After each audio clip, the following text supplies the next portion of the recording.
लो potassium का term है hypokalemia. Hypokalemia is for low potassium, hyperkalemia is for high potassium. Potassium का कम होना भी अच्छा नहीं है और ज्यादा होना भी अच्छा नहीं है। नॉर्मल वैल्यू पोटेशियम की 3.5 टू 5.5 मिलीमोल पर लीटर एक बॉडी, एडल्ट बॉडी में उसका एक कॉम्पोजिशन रहता है। और पोटेशियम का लो हो जाना मीन्स लेस देन 3.5। नाउ लो होना मतलब माइल्ड भी हो सकता है कि थोड़ा सा लो हो गया या बहुत ज्यादा लो हो गया।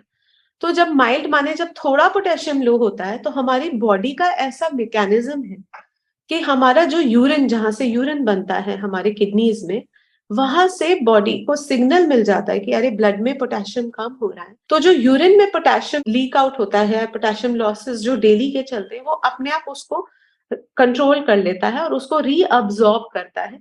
तो माइल्ड पोटेशियम तो वहीं से ही हमारा करेक्ट हो जाता है। सिम्टम्स और माइल्ड में क्या आ सकते हैं, किसी को जैसे पोटेशियम लेस देन 3 आ रहा है मिलीमोल पर लीटर, और सिम्टम्स जो आ रहे हैं जब आप सस्पेक्ट कर सकते हो, तो सबसे इंपॉर्टेंट सिम्टम्स जैसे मैंने आपको बताया कि potassium is needed in our muscle cells, it is needed in our nerve sales.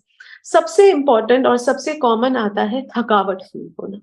तो थकावट, अननेसेसरी थकावट पेशेंट को फील होना, कॉन्स्टिपेशन फील होना, क्योंकि पोटेशियम बहुत जरूरी है हमारा कॉन्ट्रैक्शन के लिए।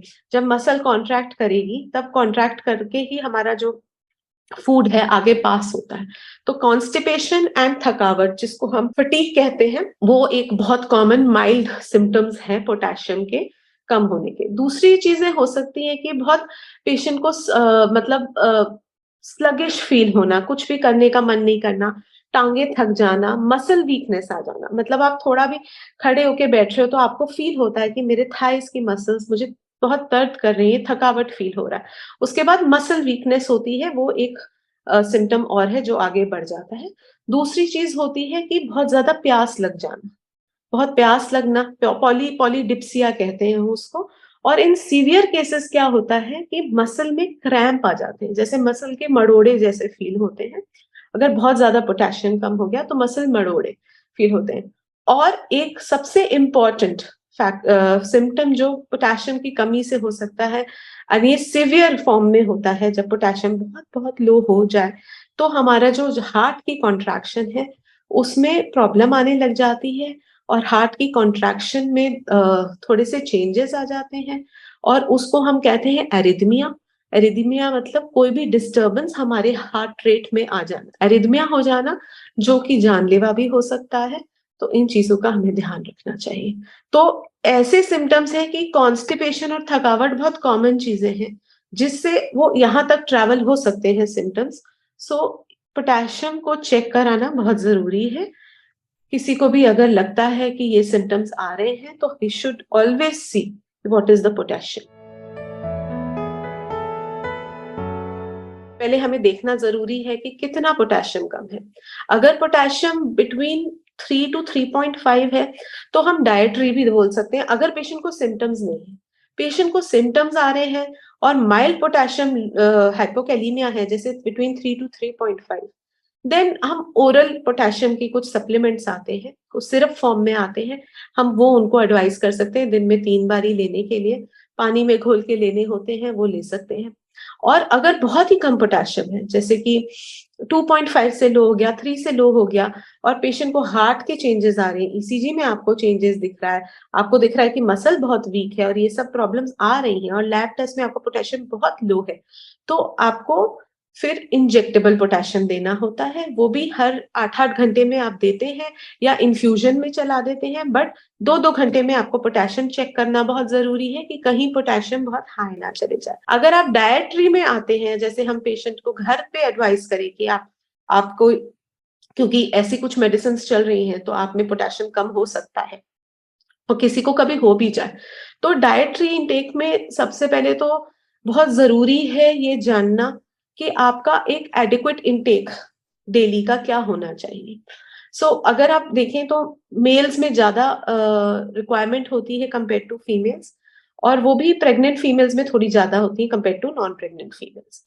तो जो डाइटरी चीजें हैं आपकी, जैसे रिक्वायरमेंट है, डाइटरी रिक्वायरमेंट फीमेल्स में अगर आप देखें 18 साल से ऊपर, तो somewhere between 2300 milligram to 2900 milligram is the requirement, और यही अगर प्रेग्नेंट फीमेल है तो up to 3100 milligram per day is the requirement.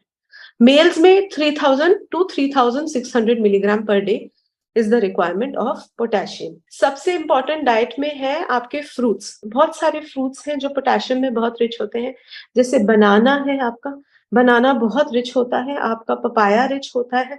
Green leafy vegetables are very important, बहुत स्पिनिच, स्पिनिच की प्यूरी देना, स्पिनिच सूप दे देना, बीन्स, ब्रोकली, एवोकाडो आजकल बहुत अवेलेबल होता है, avocado is very rich in potassium. Coconut water बहुत बहुत ही अच्छा सोर्स है पोटेशियम का। जिनको पोटेशियम की कमी रहती है, मसल वीकनेस है, अगर आप कोकोनट वाटर उनको एडवाइस करें तो हाइड्रेशन भी उनकी पूरी रहती है और पोटेशियम की कमी भी पूरी हो जाती है। एंड टोमेटोज, टमाटर बहुत अच्छे होते हैं potassium, they are very rich in potassium.